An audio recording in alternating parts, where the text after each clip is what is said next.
Bonjour et bienvenue sur la maïeutique. Tu ne comprends pas comme je t'aime. Tu ne comprends pas comme je t'aime. Aujourd'hui, on ne va pas parler de l'origine de l'amour, ni de son rôle dans l'évolution de l'espèce. Je vous réserve ça pour la prochaine vidéo. On va plutôt aborder la chose de façon philosophique. Parce que cette question, pourquoi aime-t-on, mérite une vidéo à part entière. Ce que je veux explorer ici, c'est une phrase qu'on a tous entendue ou prononcée un jour. Je t'aime, ou une version différente, tu ne comprends pas comment je t'aime. Donc, quand quelqu'un nous dit « je t'aime », on pourrait répondre en toute logique « très bien, maintenant je le sais », ou « moi je ne t'aime pas », ou « je ne t'empêche pas de m'aimer ».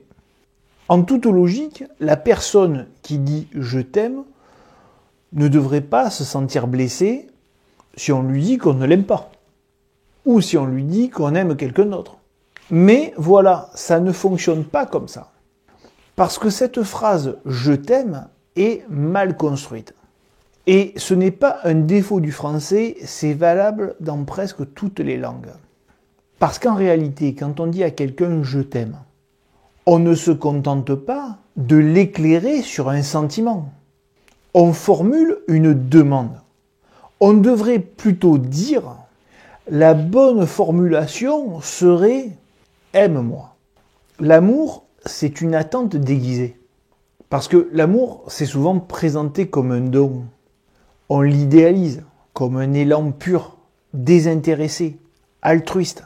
Mais dans la réalité, dans l'intimité des êtres, ce don est rarement sans condition. Et c'est là que le malentendu amoureux commence. On croit exprimer un sentiment alors qu'on est en train de supplier. Quand quelqu'un dit « tu ne comprends pas comment je t'aime », ce n'est pas une simple déclaration, c'est une demande masquée, une tentative d'appel, une façon de dire « aime-moi aussi, rejoins-moi, ne laisse pas mon amour seul, suspendu dans le vide ». Parce que je crois que c'est vraiment important.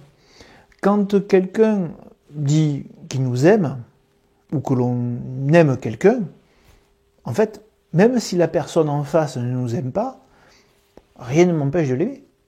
On peut être amoureux sans forcément que l'autre personne nous aime en retour. Quand on aime quelqu'un, la phrase qui dit simplement « je t'aime, je suis amoureux de toi », la personne en face, même qu'elle ne nous aime pas, elle ne nous empêchera jamais de l'aimer. C'est là que l'on s'aperçoit qu'il y a un sens qui est mal exprimé dans cette phrase.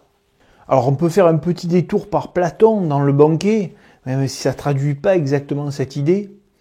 Pour lui, l'amour ne naît pas de la plénitude, mais du manque. On ne désire que ce qu'on n'a pas. L'amour n'est pas une célébration de ce qu'on possède, mais plutôt une tension vers ce qui nous échappe. Quand je dis « je t'aime », je ne fais pas que dire ce que je ressens. Je révèle ce qui me manque. Je montre le vide en moi que seul l'autre pourrait combler. Et quand je dis « tu ne comprends pas comme je t'aime », ce n'est pas de l'amour dont je parle. C'est de ce que je n'obtiens pas en retour. En fait, c'est une façon tragique de dire « pourquoi ne ressens-tu pas ce que moi je ressens ? Pourquoi suis-je seul dans ce vertige ?» Et là, on va compléter un peu, on va aborder un autre point. C'est-à-dire que on pense que l'amour peut se transmettre comme une information, qu'il suffit de le dire pour que l'autre le comprenne. Mais ce n'est pas vrai. Prenons un exemple. Quand je dis que j'ai mal à la tête, ce n'est pas suffisant pour que le médecin comprenne. Il ne ressent pas ce que je ressens. Et le langage n'étant pas parfait, il ne sait pas où, donc il va demander à quel endroit j'ai mal à la tête, depuis quand, avec quelle intensité, parce que les mots sont imprécis. Ils sont pauvres face à l'immensité de ce que l'on ressent. Et c'est pareil avec « je t'aime ». Ce n'est pas un message universel. C'est un vertige intime. Et ce vertige n'a de sens que s'il rencontre un écho.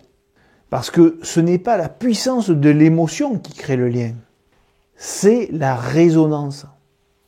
Et sans résonance, il ne reste qu'un silence douloureux.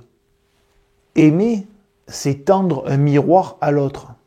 En fait, ce qu'on lui dit, c'est regarde ce que je ressens, rejoins-moi dans ce que je vis. Mais si ce miroir reste vide, alors l'amour devient un monologue. Et un monologue amoureux, c'est une souffrance profonde. L'humain peut survivre à bien deux choses. La trahison, la perte, l'abandon. Mais ce qui fait le plus mal, c'est le silence, le non-retour, l'absence d'écho. Ce n'est pas l'amour qui blesse, c'est l'amour qui tombe dans le vide. Ce n'est pas le don de son amour qui fait souffrir, mais l'indifférence qui suit. Et on n'ose pas le dire, mais on aime pour être aimé.